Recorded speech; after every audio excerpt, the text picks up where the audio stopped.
स्वागत है आप सभी का सत्येंद्र ITI के डिजिटल लर्निंग क्लासेस में। मैं विक्की सर आज आप लोगों के सामने एम्प्लॉयबिलिटी स्किल्स की और जानकारियाँ लेकर के आए हैं। तो आज का हमारा टॉपिक है संचार की महत्वता और गुणवत्ता। जैसा कि हमने पिछले वीडियो में जाना था कि संचार क्या है, तो उसी पर आज हम लोग आगे और चर्चा करेंगे। तो फिर से हम लोग उस परिभाषा को समझेंगे कि किसी भी डाटा या सूचना को एक व्यक्ति से दूसरे व्यक्ति तक पहुंचाने को ही संप्रेषण या संचार कहा जाता है। तो इसी कम्युनिकेशन की क्या क्या इम्पोर्टेंस है और इनके क्या क्या गुण हैं, इनको आज हम समझेंगे। तो जब भी अच्छा कम्युनिकेशन होता है तो किसी भी संगठन में उस कर्मचारी की भी उन्नति होती है और उस संगठन की भी बराबर उन्नति होती रहती है, और साथ ही उस कर्मचारी का कार्य करने की क्षमता में भी सुधार आता है, और आप ये जो भी संदेश को दूसरों तक पहुंचाना चाह रहे हैं उसका भी मूल्यांकन अच्छे से हो पाता है। इसलिए कहा जाता है कि अपने कम्युनिकेशन को हमेशा बेहतर करने का प्रयास करते रहें। इसमें बोलने लिखने की भी क्षमता में निरंतर सुधार आता है। आप अच्छे अच्छे शब्दों का चयन कर सकते हैं और लोगों को अपनी बात समझा सकते हैं। साथ ही राइटिंग स्किल्स में भी निरंतर सुधार आते रहता है कि आप अच्छे अच्छे शब्दों को सही रूप से और सुचारू रूप से लिखने की अपनी क्षमता को डेवलप कर पाते हैं। तो आइए एक और चीज़ समझते हैं। तो व्यवहारिक संबंध, अगर आपका कम्युनिकेशन अच्छा होता है तो लोगों के साथ आपका व्यवहारिक संबंध अच्छा बनता है। उनको यह लगता है कि आपको बोलने लिखने की क्षमता है, आपको लोगों से कैसे बात करनी चाहिए, उनका शिष्टाचार आपके अंदर भरा हुआ है और आप सही लोगों के साथ अच्छे तरीके से बात करके अपने काम को निकलवाने का उतना योग्यता रखते हैं। दूसरा है संगठन की उन्नति और स्वयं की उन्नति। तो जैसा कि पहले ही मैंने बताया कि इसमें व्यक्ति की निरंतर जो है उन्नति होती रहती है और व्यक्ति की उन्नति के साथ साथ संगठन की भी उन्नति होती है और मूल्यांकन की क्षमता में भी सुधार आता है। तो इसीलिए अपने कम्युनिकेशन का लेवल जो है हमेशा अच्छा रखना चाहिए। इसकी महत्वता में यही सारे पॉइंट्स जो है आते हैं जो कि हमारे दैनिक कार्य में निहित रहते हैं और ये हमें देखने के लिए मिलता रहता है। तो अब हम जानेंगे कि गुणवत्ता इनकी क्या क्या चीजें हैं।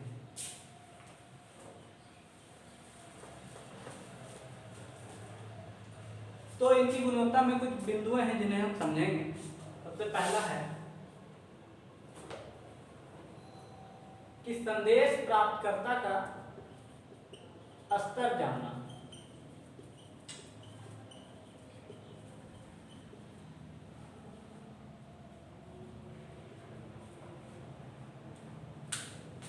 यहाँ पे इसका अर्थ है कि जिस भी व्यक्ति से आप संप्रेषण करते हैं या जिनको भी अपनी बातें समझाने का प्रयास कर रहे हैं, उनकी योग्यता को पहचानना जरूरी है, उनका स्तर क्या है यह पहचानना जरूरी है।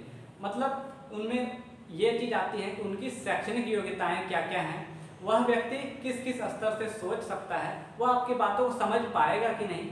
जैसे कि अगर आप थोड़े बहुत इंग्लिश वर्ड का यूज़ कर रहे हैं अपने लैंग्वेज में और सामने वाला व्यक्ति अगर इंग्लिश नहीं समझता है और थोड़ा बहुत भी नहीं समझता है तो वह आपकी बात को पूरी तरह से नहीं समझ पाएगा।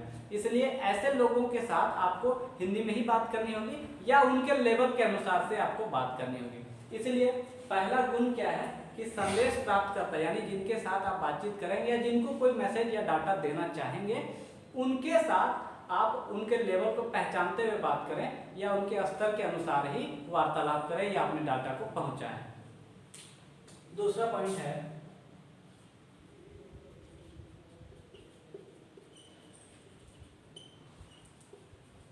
सारे तथ्य जानकारी जुटा लेना। अर्थात जब भी आप किसी विषय पर किसी के भी साथ कोई बात करना चाहते हैं या कोई भी सूचना देना चाहते हैं तो उनसे संबंधित सारी जानकारियां, सारे तथ्य जुटा लेने चाहिए। ऐसे में आपको सामने वाले के डाउट्स को क्लियर करने में आसानी होती है और आप भी अपने पूरी बातों को समझा पाते हैं। अगर आप ऐसा नहीं करते हैं, सारे तथ्य सारी जानकारियों को जुटा करके आप किसी के साथ अपना संप्रेषण नहीं करते हैं, तो हो सकता है कि आप जो जिन महत्वपूर्ण बिंदुओं पर चर्चा करने वाले हैं या जो आपका मोटिव है वो छूट जाए या कुछ इंपॉर्टेंट पॉइंट्स जो है वो आप कहना भूल जाएं या बताना भूल जाएं। इसलिए कहा जाता है कि संप्रेषण करने से पूर्व आपको सारे तथ्य और सारी जानकारियां जुटा लेनी चाहिए। नेक्स्ट है उद्देश्य का ज्ञान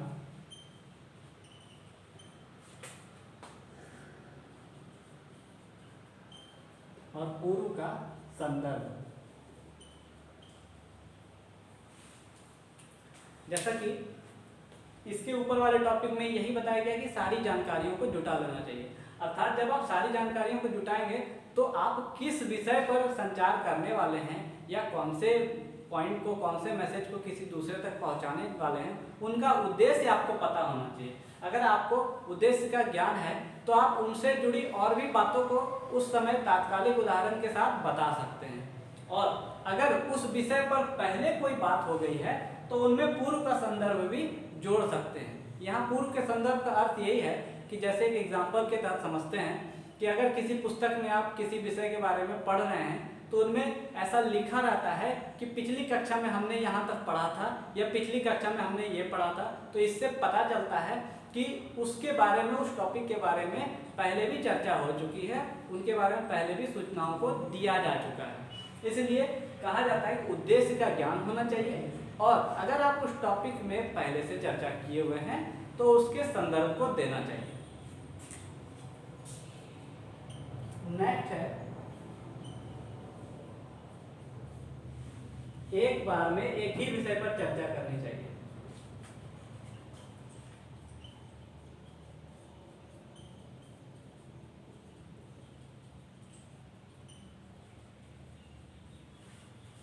अर्थात कि जब आप संप्रेषण करते हैं या संचार करते हैं तो उस दौरान 2-3 बातों को मिक्स ना करें।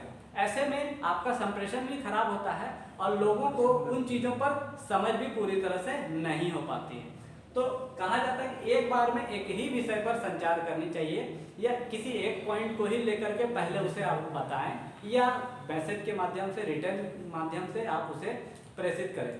तो ऐसे में आप एक विषय पर अपनी बातों को पूरी तरह से संतुष्ट करा पाएंगे। बाकी 2-3 बातों को अगर या 2-3 पॉइंट्स को अगर आप लेके चलते हैं तो वो लोगों के मन में मिक्स हो जाता है। अगर आप अपने स्तर से पूरी बातों को समझ रहे हैं लेकिन लोगों को नहीं पता है कि आप कौन सी बात को कहाँ पे कर रहे हैं, क्योंकि मिक्स हो जाता है। इसीलिए कहा जाता है कि एक ही पॉइंट पर या एक ही सब्जेक्ट पर पहले आपको बोलना चाहिए या उस पर मैसेज देना चाहिए। नेक्स्ट है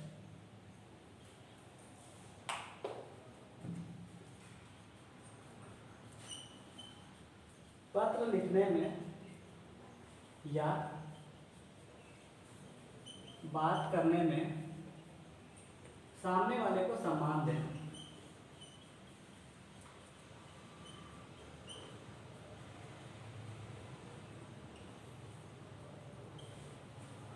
यह बिंदु दर्शाता है कि अगर आप किसी से संचार करते हैं और अगर आप सामने वाले को आदर सम्मान के साथ वार्तालाप करें या उस मैसेज को देना चाहें तो उन पे वह ज़्यादा प्रभावशाली होगा। इसीलिए खास करके पत्र लिखने में ये सब बातें जरूर होती है कि पत्र लिखने में आप हर एक शब्द को सही सही लिखना चाहते हैं और सामने वाले व्यक्ति को सम्मान के साथ उस बात को बताना चाहते हैं। इसलिए इन बातों को जरूर ध्यान रखें कि जब भी संचार करें, संप्रेषण करें, अपनी बातों को दूसरों तक पहुंचाएं या किसी भी डाटा को भेजना चाहें, समझाएं, तो उस दौरान सामने वाले व्यक्ति को सम्मान अवश्य दें। ऐसे में यह आपके शिष्टाचार को भी दर्शाता है।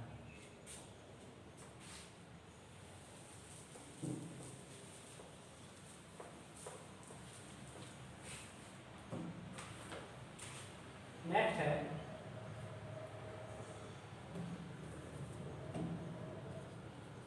पत्र व्यवहार में भविष्य का संदर्भ।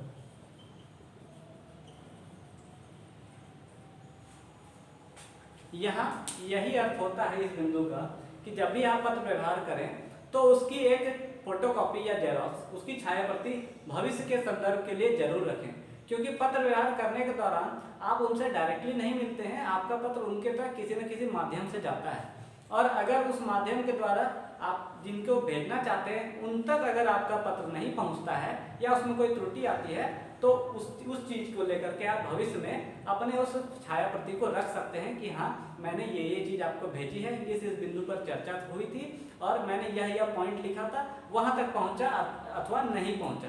तो ऐसे में क्या होता है, आपके पास भविष्य में संदर्भ रहता है और आपका वह प्रमाण आपको भविष्य में बिना किसी कठिनाई के आपके संचार को पूरा करने में मदद करेगा।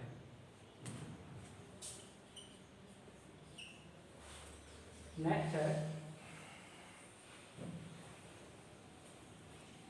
बड़े संस्था या विभाग का नाम अवश्य लिखें।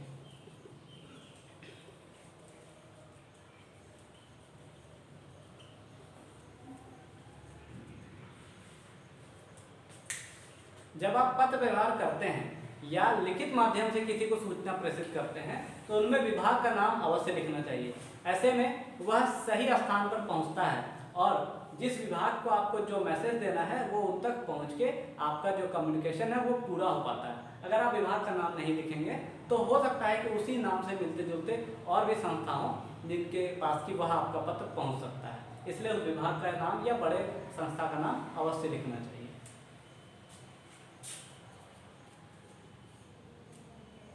नेक्स्ट है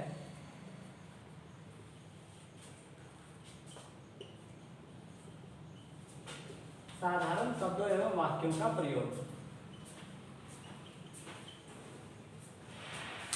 अपने संप्रेषण में साधारण शब्दों और वाक्यों का प्रयोग करना चाहिए। ऐसे में क्या होता है कि सामने वाला व्यक्ति जिस भी स्तर का है वह आपके शब्दों को समझ पाएगा। सरल शब्दों का प्रयोग करना ही अच्छा संप्रेषण का एक उदाहरण है। तो अगर आप ज़्यादा तकनीकी शब्दों का प्रयोग करेंगे तो हो सकता है कि बहुत सारे लोग जो तकनीकी शब्दों को नहीं जानते हैं उनको वो आपका मैसेज या वो आपका डाटा समझने में परेशानी हो। तो कोशिश करनी चाहिए कि जहाँ तक संभव हो सरल शब्दों का, सामान्य शब्दों का प्रयोग करें और सामान्य वाक्यों का प्रयोग करें जिससे कि सामने वाले व्यक्ति को आपकी बातें समझ में आए। तो ये सारे पॉइंट्स जो है संचार की गुणवत्ता को दर्शाते हैं।